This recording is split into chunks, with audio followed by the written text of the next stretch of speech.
Hi, this is Alex from phpacademy.org, back with another video for the new Boston. Now in this tutorial we're going to be talking about error reporting, and I'm going to be speaking a bit why error reporting is important during development, and then again why it's important to turn it off when you're not developing and when you're releasing software, or releasing code rather, onto a public web server for public use. Now let's take a look at what error reporting is. Now if I was to create a PHP document, and I've got my PHP tags here, and I was to say write in some invalid code. So what I'm going to do is I'm going to create a variable, and I'm going to make this equal to Alex, but I'm missing out the line terminator, which is a semicolon.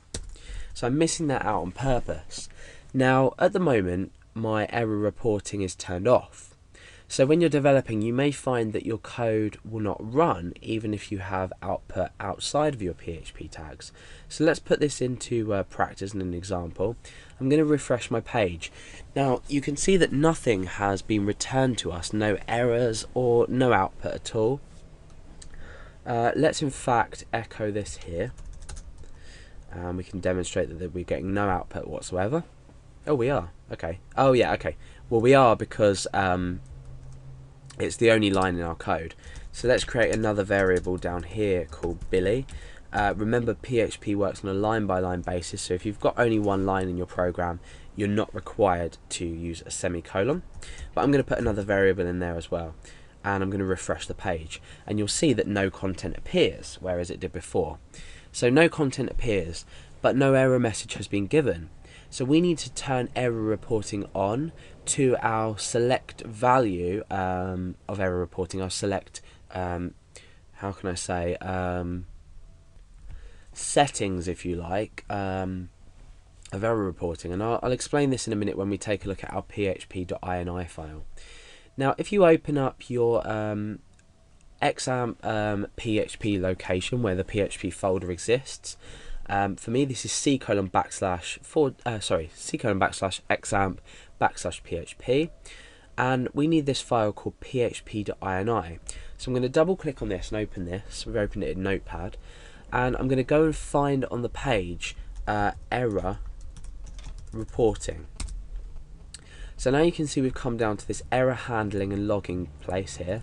We have an explanation here of each stage, or each setting rather, of error reporting. So for example, if we were to set error reporting to E_all, this would report all errors and warnings, but not including E_strict. E_error, fatal runtime errors. E_warning, runtime warnings. So we have all these different types of warnings and errors that we can allow our user to see, or us as a developer to see. But by default, I think mine is actually set to 0. So let's go down. Okay, so we've got error reporting equals 0. And this is error reporting off altogether. As we've seen in our browser, we've not retrieved an error, or not been returned with an error, even though we're missing a semicolon. Our page isn't working. Now, it's also great to note that if we were to have outside content, outside of our PHP tags, this is also not going to be displayed. Now, you may have come across this before, where you've created a PHP document, you've had outside and inside PHP comments, so you've got HTML content here, and then you've got PHP content inside here, but you're just getting a blank page up. Take a look inside your php.ini file and check for this, check error reporting, and I can pretty much guarantee most of the time it's going to equal 0. So what we need to do is we need to change this to something that's going to give us back an error. And there's a few examples here, but we can create our own custom if you like. In this tutorial I'm just going to be dealing with E_all. So you can say E_all. Now bear in mind this doesn't equal E_strict, so we'll have a look at that in just a moment. So we've got E_all here. Now let's go ahead and save this. So save. What we need to do now is we need to restart our Apache server. So we come into our examp control panel, click stop, and click start. This may be slightly different for you. You might be using another package installation. Now what we can do is we can open up our browser and click refresh, And you can see that it's giving us our error back. So we're saying here, pass error, expecting a comma or expecting a semicolon on line 4. So what we can do now is go over to line 4, and you might think, well, I've got a semicolon on line 4, but in actual fact it's referring to the end of this line, meaning it's expected either here, or in terms of reading it, it's expected here.